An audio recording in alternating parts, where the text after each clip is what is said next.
Estou falando um pouquinho do Baba Yaakov Abuhatzira. O que aconteceu com o Yaakov que ele foi para Israel. E na viagem a Israel já estava na sua idade avançada. Ele foi passando pela Argélia, subindo, chegou no Egito, na cidade de Damanhur. E lá ele ficou doente. Ele teve um sonho, foi avisado para ele dos céus que ele tinha uma missão, que ele tinha que morrer, ser enterrado lá no Egito mesmo. E assim foi, até hoje está enterrado no Egito. Não chegou para Israel. Ele ficou lá, é assim, um lugar que tem o Tzion dele, o lugar dele.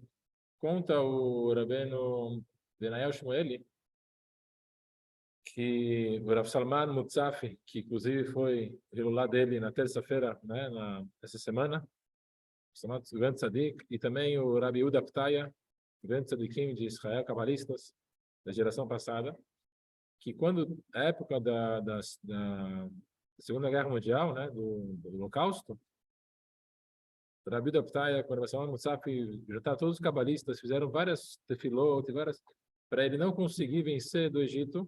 E ele perdeu a guerra no Egito. E foi a queda que foi a derrota dos alemães. E fala que os choros que eles tinham e as tefilot que eles faziam, que se tivesse tzadikim assim na Europa fazendo isso, não ia ter acontecido a Segunda Guerra Mundial lá, não chega, não seria. Então, conta que eles estavam rezando.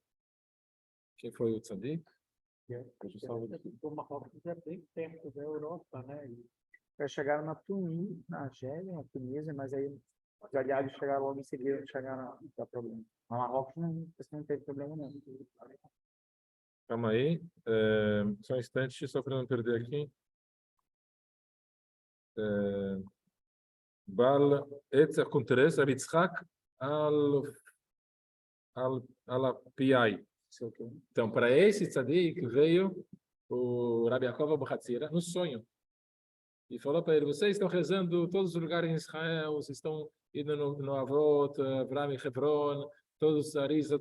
Por que vocês não vieram rezar aqui no meu túmulo no Egito? Já no Egito? No Egito ainda. Aí ele na época estava em guerras e tal, pediu permissão, conseguiu, explicou o motivo. Ele foi com o Minyan até o Egito, conseguiram permissão de entrar, foram rezar no túmulo. Conta que quando eles rezaram no túmulo do Tzadik, Baba Yaakov, apareceu para eles uma coluna de fumaça, e aí o Rabi Rafael Al-Pai, ele falou: pronto, isso é um sinal para a gente que nossa tefilá foi aceita, a gente vai vencer a guerra, acabou tudo. Esse Al-Pai era de onde? O Al-Pai era de Israel. E eles foram rezar no túmulo do Baba Yaakov. Então aqui uma segula forte de participar do Hilulá, do Baba Yaakov, da Yeshuot, da Hamod, da Shetzachot. Tá bom? Vamos estudar um pouquinho da Torá dele, Mistérios e Verdades, do livro Ebir Yaakov. Vamos ler aqui juntos? Acho que é até mais prático. Então, traz aqui como vimos, assim ouvimos. Quer dizer, a Torá são ensinamentos da essência de Hashem. Está falando de níveis superiores. Então, para isso, para a pessoa entender a Kabbalah, entender a Torá, não adianta a pessoa tentar pegar somente com o seu entendimento, com a sua lógica. Ele vai ter que usar a fé. Vai ter que... Isso é Kabbalah. Kabbalah é recebimento. Primeiro recebe, usa a fé. Que aí... Exato. E assim, a tradição da Kabbalah foi passada de um para o outro dessa forma. Primeira pessoa acredita. Acredita que o que está sendo falado do livro sagrado, do Tzadik, isso aqui é Kadosh, isso é Taora. Depois você vai conseguir entender, vai conseguir visualizar isso. Essa é a primeira lição do Rabi Yaakov. Vamos ler aqui mais um trecho. 600 mil almas. Este time de boa, eu tenho a Torá. Aqui tem 600 mil palavras na Torá. Tem 600 mil almas do povo de Israel. Escrita Kol Kol Yaakov, Yadayim de Esav. Então, quer dizer o seguinte: se a gente tem a voz de Yaakov, se a gente tem se a gente, mesmo pode ser que a pessoa não estudou a Torá suficiente, mas se a pessoa tem a voz da Torá, está estudando a Torá, Então, na prática, pode ser que ele está fazendo coisas erradas. Mas se a pessoa está fazendo Torá, a Torá da pessoa, ela pode salvar dos averot. Mesmo que tenha os estragos dos averot, com a palavra de Torá, ele pode, é o remédio. Está escrito que Amalek veio e guerreou contra Bnei Israel em Refidim. O que é Refidim? Para os sábios, é Rafá. Rafá é quando a pessoa fica fraca. Afrouxa. Quando afrouxou a palavra de Torá, afrouxou o estudo de Torá, havia Amalek. Vem a guerra de Amalek. Amalek significa as dúvidas, os problemas. Então, Safek. Ele explica aqui na Kabbalah do Rabbi Yaakov, shekel, que é a moeda, né? Que também é o meio shekel, a mesma neurologia de shekel, de nefesh. Vamos fazer a gemátria? Vamos abrir aqui também. Aqui em Shemot.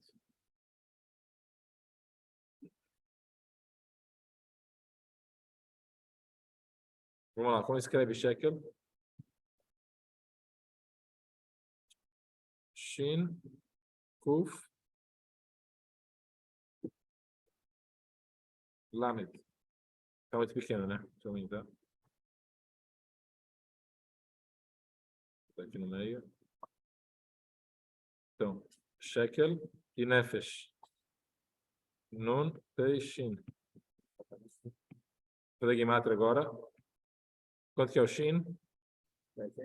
300. Quanto que é o Kuf? 100. E o Lamed? 30. Quanto que deu? 130.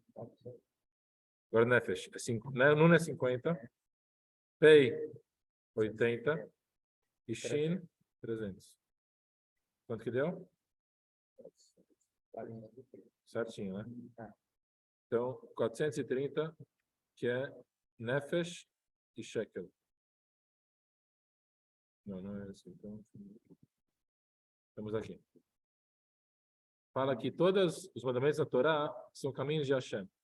Então, a gente fala, dar o meu shekel, o mesmo valor de nefesh. O que quer dizer? Se a gente pegar agora a palavra metade, ou essa daqui, hein? Vamos pegar agora, deu 430, né? É shekel, né?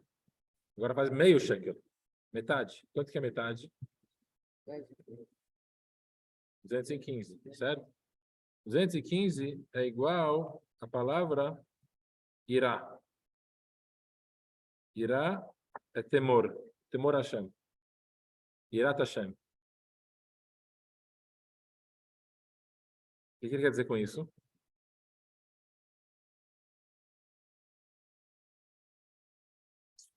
Se a gente pegar agora a palavra Ruach, quanto vai dar? Vamos fazer o cálculo. Deixa 200. 8. Vav é 6. E 8, quanto que deu? 14. 214. Com 1, isso. Agora vamos fazer com Yud. Yud vai dar 10. Resh vai dar 200. Mais Aleph, que é 1, mais Rei, que é 5. Então aqui vai dar 216. Aqui está no hebraico, está ao contrário. Aqui vai dar 214. Então, um para cima, um para baixo, está vendo aqui. Então, se a gente juntar tudo, então é uma metade. Como a gente falou, na Guimátia, o 1 ele está incluso na palavra. Tem o kolel, que engloba. Então, para mais ou menos, exatamente. Então, vamos voltar aqui para o Rabbi Yaakov. Fala que, então, isso vem ensinar para a gente que a gente tem que despertar o Irat Hashem, temor Hashem, para que o nosso nível do espírito mais elevado, que é o Ruach, ele possa entrar no nosso Nefesh, na nossa alma. Então vamos voltar aqui. A gente explicou que Nefesh é a alma. No Nefesh, a gente tem na Kabbalah 3 expressões, que é Nefesh, que a gente fala Naran, né? Se for, quando escreve por Rebbe também, a gente Naran, são as iniciais. Naran, É importante a gente aprender isso, Quando né? escreve Naran, Pidion, isso. Quando escreve o coloca pão, Pidion na é segunda. Nefesh, isso. Nefesh, Ruach e Neshama. Quem está em Neshama é tzadik completo, está em outro nível, não existe, não está nesse. A pessoa que está em Ruach é um tzadik, assim, já muito grande. A pessoa saber, todo mundo está em Nefesh. Isso aí é o geral. Para a pessoa chegar no Ruach, é porque ele já chegou no Benoni do Tânia, ele já não faz um pecado, ele já o dia inteiro ele fala Torá e você percebe isso pela fala da pessoa. A fala da pessoa fala só de Torá, a pessoa fala de coisas do mundo, né, das besteiras, então para a pessoa chegar no Nefesh, já está no Nefesh, o shekel, que é metade da moeda, que é o Ruach e Irá. Com Irat Hashem, ele consegue trazer o Ruach. Na verdade, nós temos os três, tem várias dimensões. Isso é um conceito básico da Kabbalah também. A pessoa não é só o corpo físico que está aqui, não é só, né? A pessoa está aqui nesse mundo físico, mas do lado todo o que está acontecendo, ela está mexendo em várias outras dimensões, vários outros, usado assim a linguagem talvez Stalshluyot, que seria encadeações, encadeamentos, desdobramentos e outros níveis, dimensões. Então, a pessoa pode chegar nessa vida e fazer o Tikkun do Nefesh. Está nesse aqui para fazer a consultar o Nefesh. Mas aí, consultar o Nefesh, ele vai chegar no Ruach. E assim que ele chegar no Ruach, ele tem que consertar o Ruach. E assim ele vai poder chamar. Na verdade, nós temos 5 níveis. Nefesh, Ruach, Neshama, Chaya e depois Yehidah. Então, traduzindo isso, Nefesh é a alma, o primeiro nível. Ruach seria o espírito, o segundo nível. Neshama seria a alma, o segundo nível. Chaya é de vida. E Yehidah é de única, o mais elevado, junto, unicidade. Tem a ver os 5 níveis com 5 bondades? Sim. Você está sabendo? Isso. Os 5 níveis estão ligados com tudo. O nome de Hashem. Então, a gente tem o nome de Hashem. Yud, Kei, Vav, Kei. Só trocar essa letra aqui.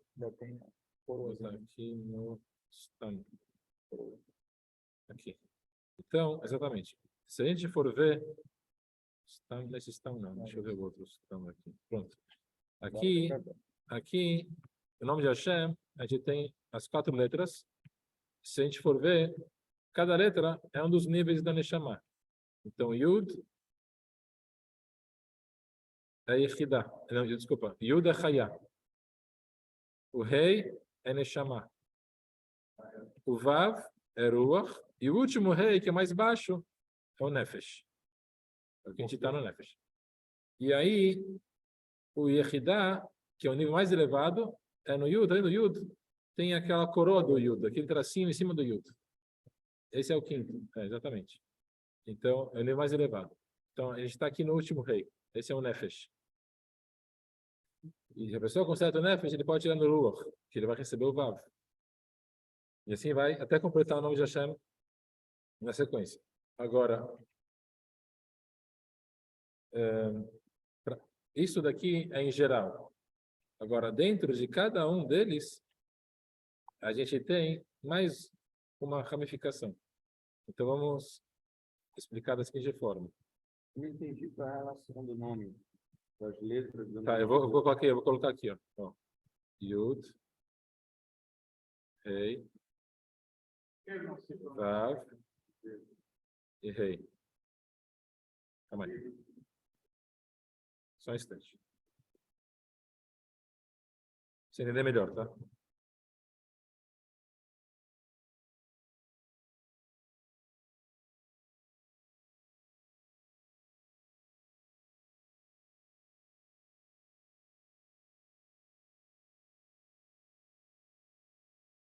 Só diminuir um pouquinho.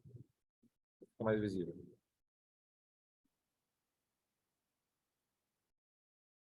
Eu vou colocar na ordem, assim que fica mais fácil, tá?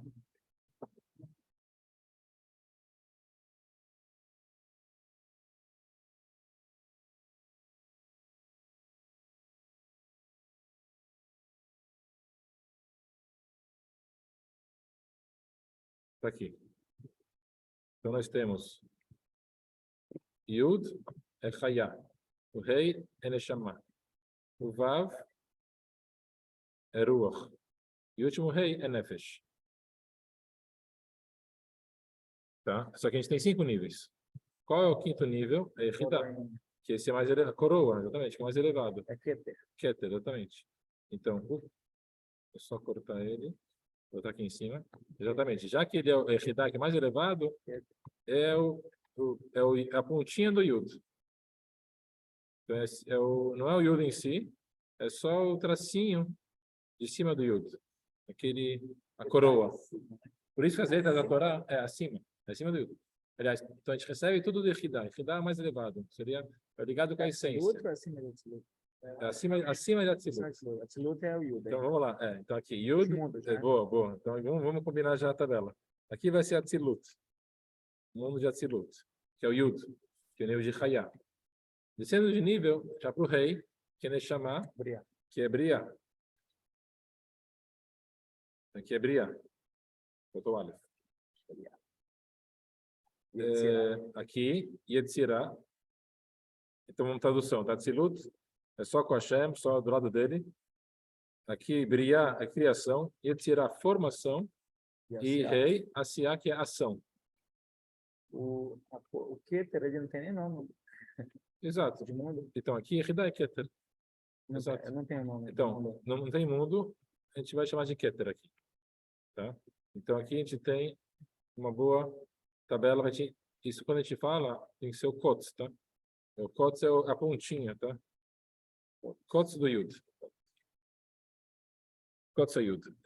Então, a gente tem aqui uma tabela dos 4 mundos que a gente explicou na outra aula, né? Vocês se lembram? Então, vamos lá. Quem chegou agora, mas vai entender isso facilmente. Yud Kei Vav Kei são os 4 níveis que envolvem todos os mundos, todos os níveis, nosso DNA e tudo que existe. Só que isso está explicando em geral. Agora, dentro de cada um desses níveis, a gente tem uma subdivisão. Então, a gente falou de 4 níveis, certo? Dentro de Atzilut tem mais 4. Dentro de Briah tem mais 4. Dentro de Yetzirah tem Os mais outros 4. 4 níveis. Os 4 níveis. Que nem esse período. Exatamente. Então, vamos lá. Dentro de Nefesh, na verdade não é 4, tá? É 5, tá? É 5. 5. Desculpa que aqui é 5. 5 parte da alma. Tem 4 e tem 5, mas para fazer o cálculo, para ficar já direitinho, eu vou fazer, são 5 níveis. Da alma. Da alma e dos mundos. Então, vamos lá. Tá. No Nefesh, a gente tem... Vou pegar aqui uma colinha. Do Nefesh, dentro do Nefesh, no próprio Nefesh, a gente tem Nefesh do Nefesh, Ruach do Nefesh, Neshama do Nefesh, Chayá do Nefesh e Yehidah do Nefesh. Exatamente isso. Então, a pessoa que quer subir de nível, eu quero chegar em Ruach, né? Então, a pessoa vai trabalhar aqui. Os 5 níveis do Nefesh. O Nefesh do Naran Chai. Nefesh, Ruach, Neshama, Chai, Yehidah. Naran Chai. Aí zerou. Aí zerou. Aí ele conseguiu passar o Nefesh. Aí, só um detalhe, tá? Dentro de cada um do Nefesh tem as 10 Sefirot. Então ele consertou as 10 Sefirot do Nefesh. Aí ele recebeu o Ruach do Nefesh. As 10 Sefirot do Ruach do Nefesh. Agora os 10 Sefirot de Neshama. É um longo caminho. Aí ele conseguiu o Nefesh inteiro. Acabou. São 50 etapas ali, então. Aí ele não volta mais para o Nefesh. Ele consertou o Nefesh, ele recebe Ruach e não tem mais que adianta fazer, não vai voltar mais para o Nefesh. Ele tá aqui essa parte. Esse Nefesh já Vencer. boa. Aí nessa hora ele pode passar para outro mundo, ou ele pode continuar nesse mundo ainda e receber no corpo físico Ruach. Pode. Então, todos esses níveis no plano material aqui. Aqui, ó. No plano material, de almas, níveis. Mas vamos deixar claro. Quem consegue consertar o Nefesh já é uma pessoa fora de... É um tzadik fora de... Pode voltar. Existe, claro. Ele pode voltar a reencarnar, mas quando ele voltar já tem você já passou. Ele já nasce em Ruach. Ele já nasce em... Pode passar, já nasceu mais. Sim. Diga. Como? Tá. A gente só pode pronunciar o nome de Hashem se for uma brachá. Lechaim, lechaim. Berachá. Eu acho que ele está acreditando porque você fala dessa grama do jeito como ele é escrito. Ah, tá. A gente tem duas formas de falar o nome de Hashem. Tem a forma de falar de Hashem, como ele é escrito e como ele é falado. Então, se a gente for ver, a gente fala o nome de Hashem, Aleph, Dalet, Nun, Yud, que é a do, tá os pontinhos aqui, ó.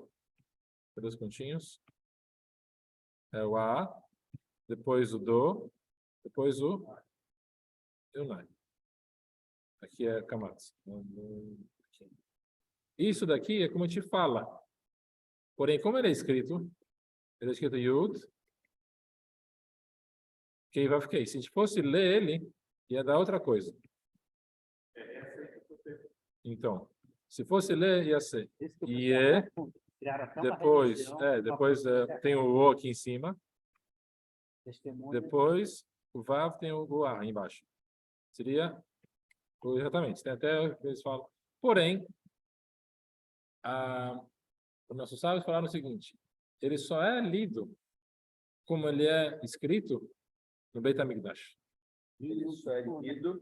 Como ele é escrito no Beit HaMikdash. No Beit HaMikdash, quando todo Bnei Israel estava no templo, Beit HaMikdash, na hora do trabalho, aí sim ele é pronunciado só no Beit HaMikdash. Está escrito onde? Isso, tá escrito. Não, mas isso fora do Beit HaMikdash, ele é pronunciado como ele é falado. A gente lê ele é escrito do Kei Vav Kei, mas a gente vai ler ele dessa forma.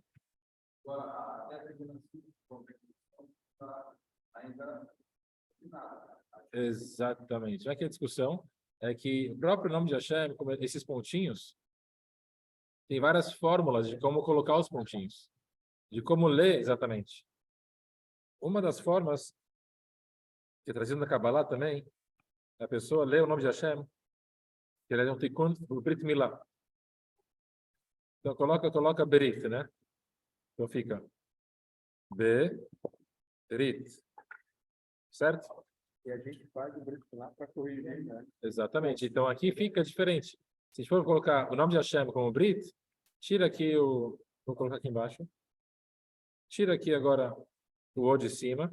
Tiro aqui de baixo, fica assim. Fica. Eu não entendi. Eu não peguei, desculpa. Aqui os pontinhos, você troca os pontinhos por outras palavras. Tem várias maneiras que você pode pensar. O nome de Hashem, que o Shai está falando. Trocar os pontinhos. Outra forma também de pronunciar a forma de nome de Hashem é a palavra Irá. A gente falou Irá, Irat Hashem. Irá, interessante que todas elas... Então tem Yud na frente, depois tem o A e aqui. E aí fica assim. Que é mudo, né? Aqui fica assim. Por quê? Irá. E aí não fica o O em cima, fica só o A embaixo. Então, como você falou, tem várias formas. Mas voltando então, para explicar tudo isso, uma explicaçãozinha do Baba Yaakov. Vamos falar um pouquinho, já está na hora, já acabou o nosso horário, mas vamos falar um pouquinho também do Rambam. Está aí no... Tem várias explicações, quem quiser ler depois com calma, vale a pena. Tem a biografia dele. Esse material está no grupo do Cohen.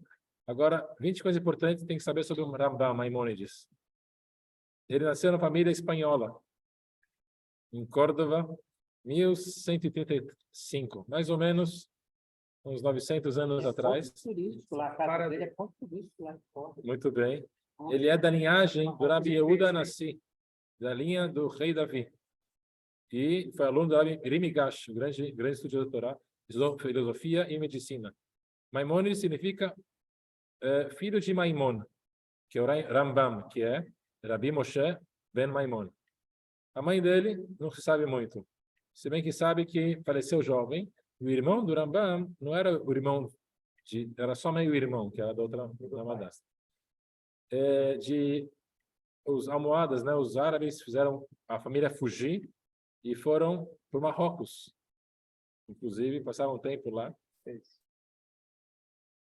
De lá, ele ficou teve que passar para outros lugares e toda a explicação dele na Mishnah ele fez, inclusive, estudando no caminho, na estrada, viajando. Você vê que com todos os problemas, perseguições que existiam, guerras e sofrimentos, não deixava de estudar a Torá e se esforçava ao máximo e explicava e fez obras. O pai dele, Maimon, ele perdeu muitas obras que eram muito valiosas, foram perdidas. O primeiro livro dele, ele fez em Cairo, né, no Egito, que ele virou um grande estudioso, e compôs o livro Mishneh Torah, que é uma explicação toda da Torá oral. São 14 volumes, Yad HaZaká, mão forte, que a pessoa estuda outro livro dele, ele fala assim, a pessoa estuda a Torá de Moshe Rabbeinu, 5 livros da Torá, depois estuda o livro dele, 18, os 14 livros, toda Yad HaZaká, Mishneh Torah, lá a pessoa tem toda a Torá inteira, não precisa de nenhum outro livro mais, precisa Mishnah, Talmud, ele resumiu toda a Torá nos livros dele. Sim, diga. Ele estava sozinho, ele era autodidata. Olha, é interessante isso, que ele não nasceu inteligente, gênio. Não. Inclusive, ele teve que sofrer um pouquinho para conseguir despertar nele o dom, a capacidade do estudo.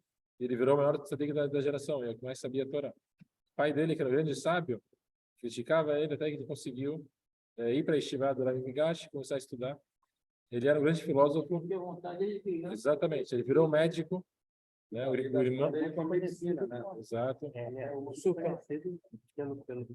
O irmão dele morreu no mar, né? Então foi até uma história que o irmão mais velho, né, que não, vocês disseram outros confundindo. Bem, enfim, ele foi chamado rabino-chefe do Egito. Ele era o médico do sultão, né? Ele fez vários livros também de medicina. Tem a foto dele, que foi feita de um livro, né, do século XVIII. Tem livros que ele escreveu que hoje até pessoas discutem, e Moreno Evohim, que faz perguntas complexas, guia dos perplexos, né? Então, muitas pessoas falam para não estudar o livro, porque as pessoas vão fazer as perguntas, as perguntas são fáceis de entender, as respostas são tão fáceis. A pessoa fica só com a pergunta, então tem que ter um entendimento mais profundo para conseguir entender as respostas. Olha a profundidade, né? Livros que ele escreveu, né? O livro do livro, esse guia do Ele se aprofundou em Kabbalah? Sim. Mesmo que não reveladamente não sabia falar, mas ele sabia Kabbalah. Não tem escritos dele cabalísticos, não tem assim muitas tradições, mas sabia que ele sabia Kabbalah. Isso aqui são escritos dele, a mão dele, desenhou a menorá do Beit HaMikdash. A gente vê que a menorá, como ele desenhou, o correto é a forma reta, não é aquela forma oval como está lá nos museus, né, de Roma, que eles fizeram desenhos, e sim a forma correta é reta. Assim tem o Rashi, faz isso. Ele tem uma explicação que ele traz sobre o Talmud, né? Enfim, e o filho dele, Abraham continua a ser obrigado, ele compilou os 13 princípios da fé judaica, que inclusive a gente fala no Igdal, muito bem. Está enterrado em Tibérias, que inclusive tinha o mérito de estar lá, no túmulo dele, perto lá do Tibérias, está enterrado no Kinor, perto do Kinneret, perto do Kinneret. Vamos só explicar as 13 princípios da fé judaica, que a gente fala no Igdal, toda a tefilá do Igdal significa existe que Hashem existe, que ele é um, que não tem dois e que não é composto de nada, não tem imagem, não tem forma, que ele espiritualmente, né, que ele é eterno e só devemos adorar ele, que Hashem se revela através dos profetas, que Moshe Rabbeinu foi o maior profeta de todos os profetas e que tudo que Moshe Rabbeinu fala é verdade, que a Torá de Moshe que veio para a gente é verdadeira, foi escrita no Monte Sinai e ela é inadulterada, e que Hashem conhece todos os pensamentos e ações das pessoas, ser humano, que Hashem tem recompensa e consequência, que Hashem vai mandar o Mashiach e a ressurreição dos mortos. E Igdal só se fala na sexta. A verdade é, o Igdal pode ser falado pelo costume todos os dias, né? Isso aí tem os 13 princípios. Não, tem 13. Não, tem 10. Aí tem os 13. E o último é Animamin.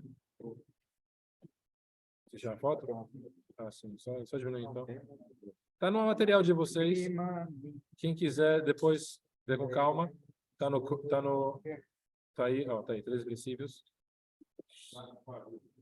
Deixa eu tirar aqui.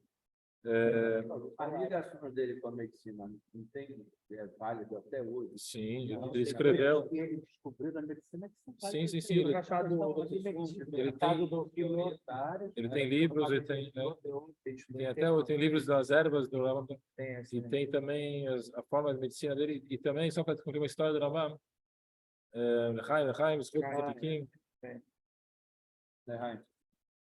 como que o Maimônides, como o Rambam fez para chegar a falar com o sultão, que ele já era médico, aliás, um pouquinho antes, como ele virou médico, então ele já estudava medicina. A verdade é que a pessoa que já Torá profundamente, como o Rambam estudou, quando ele estuda a Torá, ele sabe toda a Torá.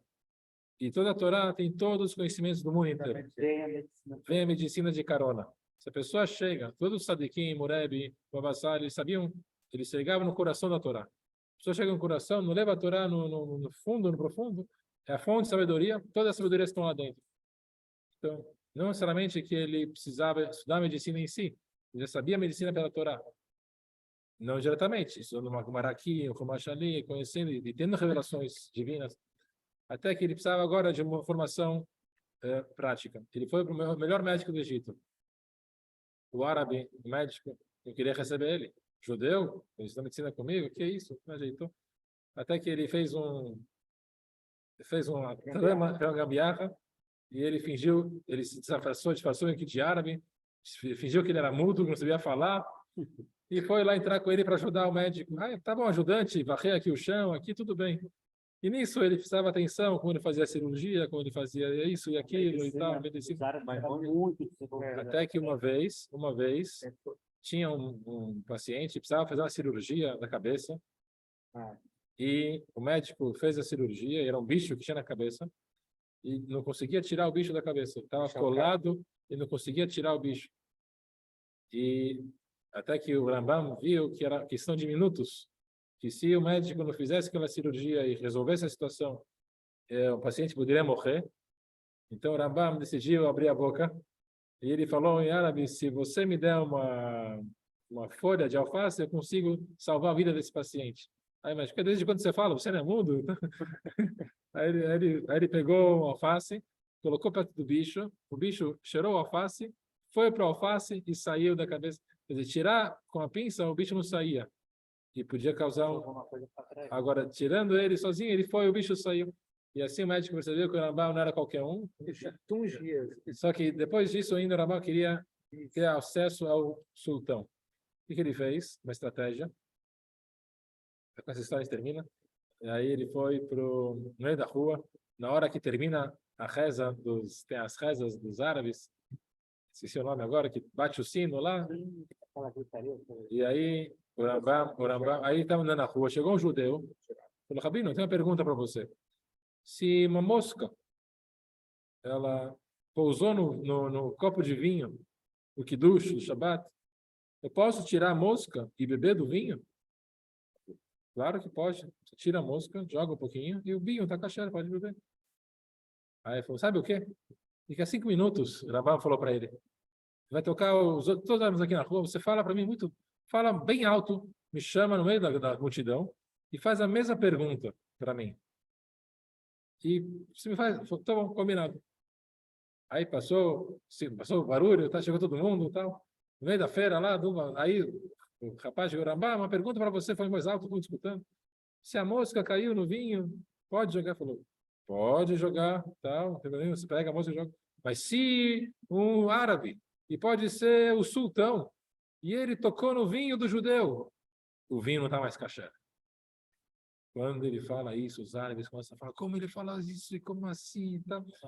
E virou um bafafá, e chegou nos ouvidos do sultão. O sultão falou: quem é esse rabino aqui, é judeu que falou isso?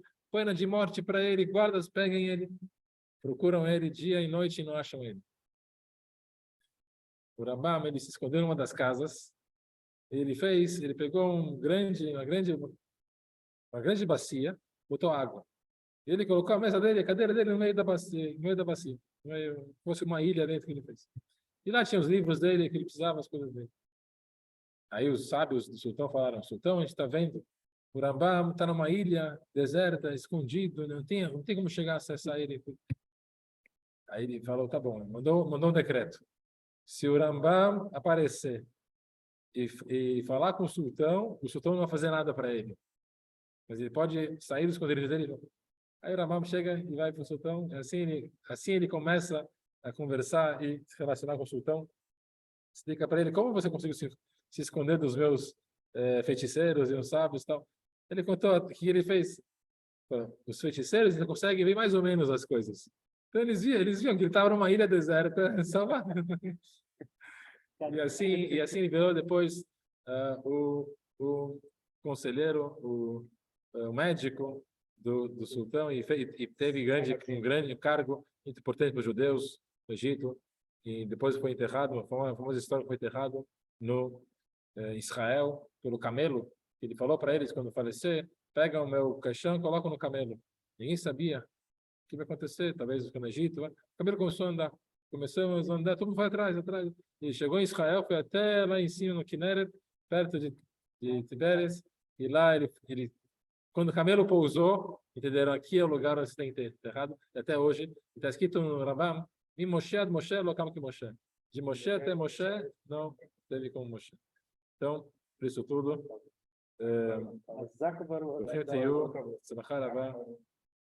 Simcha final. Vamos lá. Baruch